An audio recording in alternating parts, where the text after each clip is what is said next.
Herc Beal knows who he's named after, a mythical hero. But he's no superhero. He's the smallest kid in his class.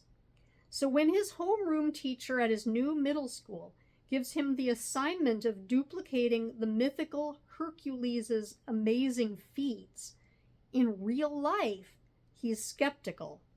After all, there are no Nemean Lions on Cape Cod, and not a single Hydra in sight.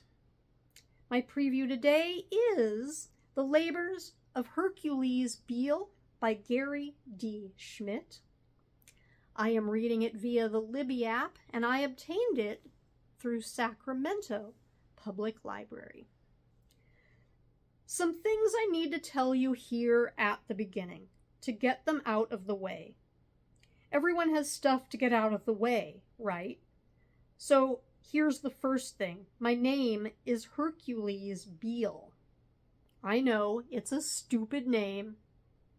It was an especially stupid name until this year when I got my Beal family growth spurt.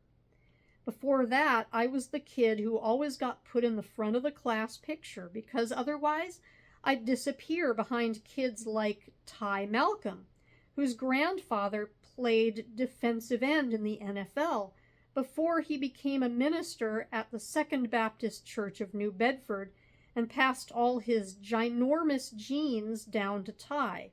And I was the kid who was always cast as the cute little animal in every school play, like stupid Toto in our third grade performance of The Stupid Wizard of Oz. You can't believe how long it took before Ty Malcolm stopped calling me Toto. So, it's a stupid name. I get it, but I didn't choose it, so don't blame me. Blame my parents. Or don't, really, it's not even your business. And just so you know, even Achilles says that my growth spurt has finally started, like it happened for him when he was 12 too. All right? Here's the second thing. This fall, I'm going to the Cape Cod Academy for Environmental Sciences instead of Truro Middle School, which is bad enough. But what's worse is that my teacher will be a retired Marine Lieutenant Colonel. In his summer welcome letter, which you can bet he wrote only because some principal told him to, he said he hasn't had any friends since junior high, so we shouldn't expect him to be our friend either. What we should expect is that he's going to be a super tough teacher who doesn't take any crap. I'll say it again. That was his welcome letter. Oh boy, oh boy. Here's the third thing to tell you, even though it happened more than a year ago, almost a year and a half ago, it's about parents. Hercules, the myth's parents were Zeus. He was strong like my dad, who could lift mature maples into a pickup by himself.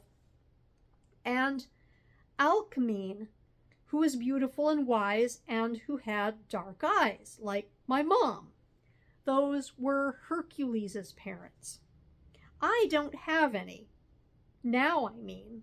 Now I live with my brother, Achilles, who had to come back from his stupid Washington, D.C. apartment to live with me after the accident, so we could keep the Beal brothers' farm and nursery going, even though he had to give up what he says was the best job in the whole freaking world, because he used to travel the whole freaking world writing stories for Smithsonian Magazine and National Geographic. The stories, by the way, are the part in those magazines that nobody buys the magazine because of. He probably thinks that living back in Truro, Cape Cod, after living in Brussels and Sydney and Beijing and Barcelona and New Delhi and Cairo and Johannesburg is like dying a little every day, which it isn't, the jerk face. I get that Truro may not be a town you've ever heard of. Tourists stick around Hyannis and Chatham and places where stupid gift shops live.